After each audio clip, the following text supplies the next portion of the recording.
오늘도 우리가 주밖에 없다고 고백하며 우리의 상한 심령을 만지시는 우리 주님 앞에 찬양하며 고백하겠습니다. 주님과 같이, 주님과 같이 내 마음 만지는 분은 없네. 오랜 세월 찾아 난 알았네. 내게 주밖에 없네. 다시 한번 고백합시다. 주님과 같이. 아멘. 주님과 같이 내 마음 만지는 분은 없네. 오랜 세월 찾아 난 알았네. 내게 주밖에 없네. 주잡이 강같이 흐르고 주 손길 치료하네. 고통받는 자녀 품으시니 주밖에 없네. 주밖에 없네. 주님과 같이, 주님과 같이 내 마음 만지는 분은 없네. 오랜 세월 찾아 난 알았네. 내겐 주밖에. 다시 한번 고백합시다. 주님과 같이 우리 마음 만지시는 분은 없습니다. 아멘. 주님과 같이 내 마음 만지는 분은 없네. 오랜 세월 찾아 난 알았네. 내겐 주밖에. 우리 주님의 은혜를 간구하며 찬양합시다. 구원하심이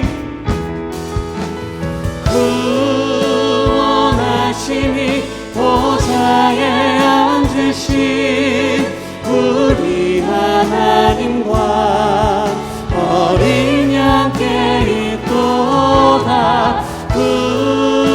구원하심이 보좌에 앉으신 우리 하나님과 어린 양께 있도다. 오늘 우리에게 주시는 하나님의 말씀은 이사야 7장 1절부터 9절까지 말씀입니다. 이사야 7장 1절부터 9절까지 말씀을 한 절 한 절씩 교독합니다.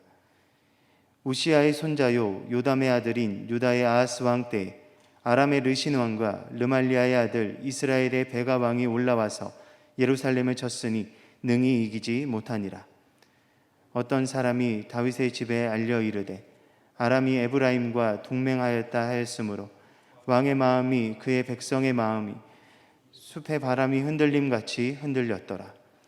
그때 여호와께서 이사야에게 이르시되 너와 내 아들 스알야숲은 윗못수도 끝 세탁자의 밭 큰 길에 나가서 아하스를 만나 그에게 이르기를 너는 삼가며 조용히 하라.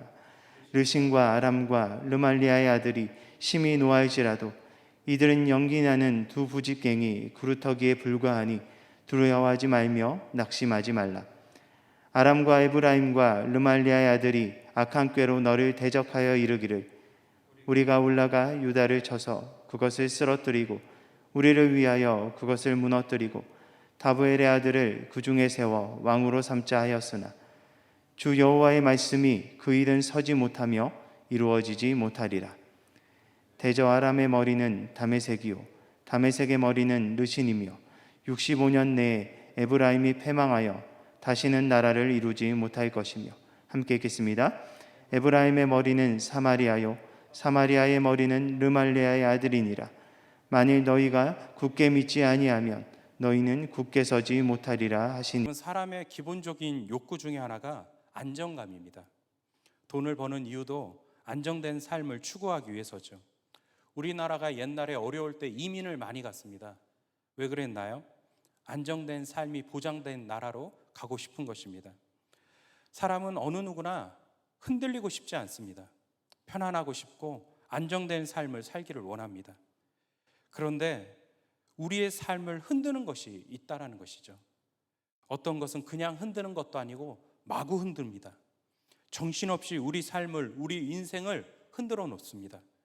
특히나 이런 것들이 더 큰 문제가 되는 것은 우리의 신앙까지도, 우리의 믿음까지도 흔든다는 것입니다. 여러분, 지금 우리는 코로나의 거대한 팬데믹을 경험하면서 살고 있습니다. 코로나로 인한 경제적인 어려움을 호소하는 분들도 많이 있습니다. 어느 소상공인의 몰락, 이런 다큐를 보면 어떤 분들은 아침에 해가 뜨는 것이 싫다고, 하루가 밝아오는 것이 싫다고 말하는 분들도 있습니다. 정말 외나무 다리 걷듯이 아슬아슬하게 하루하루를 살아가는 분들도 있습니다. 무엇보다 요즘 우리 가정들이 흔들리고 있습니다. 가정이 흔들리고 깨어지는 가정이 너무 많다는 것이죠. 더욱 안타까운 것은 우리 사회에서 청년 자살률이 계속적으로 높아가고 있다는 것입니다. 이런 사회적인 문제들을 접할 때마다 우리는 불안과 염려로 우리 마음이 흔들리게 됩니다. 전염병 주기도 빨라지고 있다고 하죠. 구제역, 사스, 메르스, 코로나, 이런 전염병이 발생하는 주기가 점점 빨라지고 있다고 합니다. 코로나 이후에도 또 다른 전염병이 찾아올 것이라고 전문가들은 말합니다. 정말 우리는 예측 불허의 세상을 살아가고 있습니다. 이런 미래에 대한 두려움 역시 우리 삶을 흔드는 요인 중에 하나입니다. 어느 날 예고도 없이 갑자기 일방적으로 나의 선택과 상관없이 내 삶에 해오리 바람처럼 불어 닥치는 것입니다. 이런 모든 것들이 우리 삶을 마구 흔들어 놓습니다. 또한 영적인 공격도 있습니다. 성경에 나오는 전쟁 이야기는 민족과 민족의 이야기가 아닌 영적 전쟁의 시각으로 볼 필요가 있습니다. 마귀가 사용하는 전략 중에 우리를 흔든다는 것이 있습니다. 전형적인 마귀의 전략이죠. 고난과 어려움을 통해서, 두려움을 통해서 우리 믿음을 흔듭니다. 때로는 욕심과 유혹을 통해서 우리 신앙을 흔듭니다. 우리의 믿음과 신앙을 흔드는 것, 마귀의 전형적인 공격입니다. 오늘 말씀에 나오는 아하스 왕, 지금 연합국의 공격을 받고 두려움과 불안으로 한없이 마음이 흔들리고 있습니다. 이렇게 흔들리고 있는 아하스 왕에게 하나님은 이사야 선지자를 보내셔서 2개의 메시지를 전달하십니다. 이 하나님의 메시지는 어쩌면 이 시대를 살아가고 있는 우리에게도 꼭 필요한 말씀입니다. 너무나도 중요한 말씀이고 우리 역시 마음에 새겨야 될 하나님의 말씀입니다. 여러분, 실력이 있으면 어려움과 문제가 두려움이 되는 것이 아니라 그것이 재미로 받아들여지게 됩니다. 우리 신앙의 삶도 마찬가지죠. 고난, 문제, 아픔이 우리를 흔드는 것이 아니라 믿음이 없어서 그것 때문에 흔들리는 것입니다. 믿음이 곧 우리의 실력입니다. 믿음으로 우리의 실력을 키우면 우리도 어떤 상황에서도 흔들리지 않고 견고하게 설 수 있게 되는 것입니다. 그래서 하나님께서 오늘 말씀에 너희가 굳게 믿지 아니하면 너희는 굳게 서지 못하리라 말씀하신 것입니다.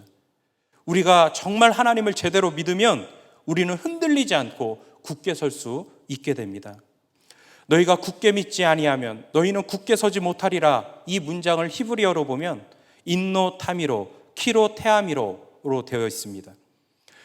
그런데 여기에 믿음에 해당되는 타미로라는 단어를 보면 믿는다, 신뢰한다라는 뜻도 있지만 동시에 선다, 지탱한다라는 뜻도 있습니다. 한 단어 속에 믿는다와 선다라는 의미가 동시에 들어있는 겁니다. 그러니까 믿는다는 것은 우리를 서게 만들어줍니다. 우리가 믿을 때 우리의 삶을 지탱할 수가 있습니다. 믿을 때 제대로 설 수가 있게 되는 것입니다. 우리를 흔드는 것들이 있어요. 그것이 고난이든 문제든 질병이든 관계이든 이 2가지의 하나님의 말씀을 선포하며 나갑니다. 선포하며 나가야 됩니다. 이 모든 것들은 연기나는 부직갱이에 불과하다. 이 일은 서지 못하며 이 일은 이루어지지 못하리라. 이 하나님의 말씀을 선포하며 나갈 필요가 있다라는 것입니다. 세상의 그 어떤 환난이나 고난, 문제와 어려움, 이 모든 것들은 다 연기나는 부직갱이에 불과하다. 세상의 모든 저주와 핍박, 비난, 이 모든 것들도 내 삶에 서지 못하며 이루어지지 못할 것이다. 이것을 선포할 필요가 있는 것입니다. 우리가 하나님을 만나는 것이 중요하고 하나님의 음성을 들어야 되고 말씀을 받아야 됩니다. 그래야 믿음이 생깁니다. 문제에 비해서 내가 가진 것만 생각하니까 두렵죠. 하지만 현실 너머에 있는 하나님을 바라보셔야 됩니다. 찬양 중에 사랑하는 나의 아버지라는 찬양이 있습니다. 이 찬양의 후렴구가 전능하신 하나님 찬양, 언제나 동일하신 주, 전능하신 하나님 찬양, 영원히 다스리네. 저는 이 찬양을 한참 부르고 나면 내 앞에 있는 세상은 작아지고 제가 커 보입니다. 세상을 다스리시는 하나님의 능력 앞에 나의 현실이 작아지고 나의 상황이 작아지고 나의 문제가 작아지는 것을 느낍니다. 우리가 나의 하나님은 전능하신 하나님이라는 것을 온전히 믿을 때 우리 시선은 달라지게 됩니다. 여러분, 우리 인생에서, 우리 인간의 삶에서 가장 무섭고 공포스러운 것이 무엇입니까? 바로 지옥 형벌이죠. 하지만 저는 심판, 지옥, 형벌, 저주 이런 것들이 전혀 두렵지가 않습니다. 왜냐하면 나에게는 전혀 해당 사항이 없기 때문입니다. 가장 무서운 것이 전혀 두렵지가 않습니다. 그렇다면 우리가 여기에서 더 나가게 되면 세상의 환난, 시험, 고난도 두렵지 않게 됩니다. 세상의 환난이 아무리 두려워도 지옥보다 두렵습니까? 세상의 시험, 고난이 아무리 두렵다 해도 지옥만큼 두렵습니까? 가장 무서운 것을 두려워하지 않는데 이런 것들을 두려워할 이유가 없다라는 것입니다. 그러므로 주께서 친히 징조를 너에게 주실 것이라. 보라, 처녀가 잉태하여 아들을 낳을 것이요 그의 이름을 임마누엘이라 하리라. 이 말씀은 메시아 탄생을 예언한 말씀이기도 하지만 현재 고통과 절망과 두려움 가운데 전전긍긍하고 있는 아하스에게 주는 소망의 메시지입니다. 이 말씀은 중의적으로 해석할 수 있습니다. 미래에 내가 너희를 위하여 메시아를 보내서 너희의 삶을 회복시킬 것이다. 그런 의미도 있지만 지금 현재 고통 가운데 두려움 가운데 있는 너희를 위해서 나는 너희와 함께 있을 것이다 라는 말씀인 것입니다. 렘브란트 그림 중에 갈릴리 바다의 폭풍이라는 그림이 있습니다. 1633년의 작품인데요.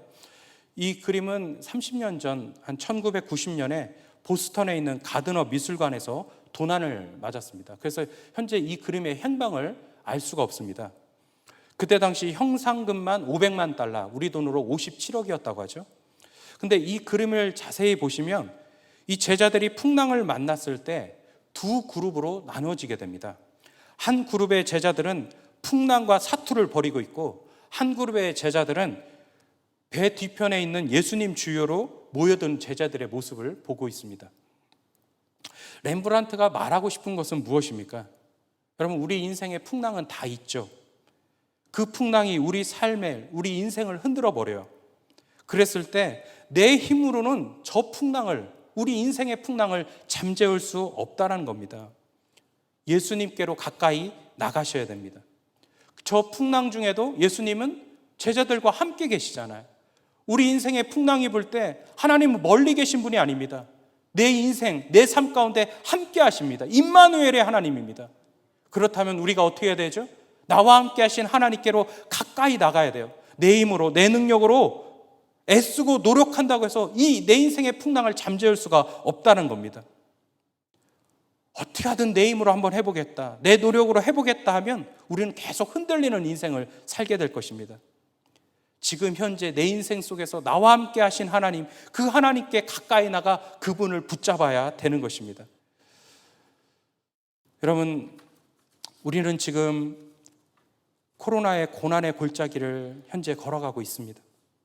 그런데 분명한 것은 이것에 끝이 있다라는 것입니다. 코로나가 아니더라도 우리가 겪고 있는 이 어려움과 모든 문제에는 끝이 있습니다. 그리고 훗날에 우리는 이때를 기억하게 될 것입니다. 여러분, 우리 믿음의 선배들을 생각해 보십시오. 일제 강점기 때는 교회가 폐쇄되었습니다. 신앙인들이 순교를 당했습니다. 한국 전쟁 때는 피납을 당하기도 하고 공산당에 의해서 순교도 당했습니다. 하지만 그럴수록 우리 믿음의 선배들은 더 하나님을 의지했고 더 굳은 믿음으로 신앙을 지켰습니다. 오늘 말씀, 굳게 서지 아니하면, 굳게 믿지 아니하면 굳게 서지 못하리라. 이 하나님의 말씀을 기억하시면서 어떤 환경 속에서든지 믿음으로 더 굳게 서가는 우리 모두가 되기를 주의 이름으로 축원합니다.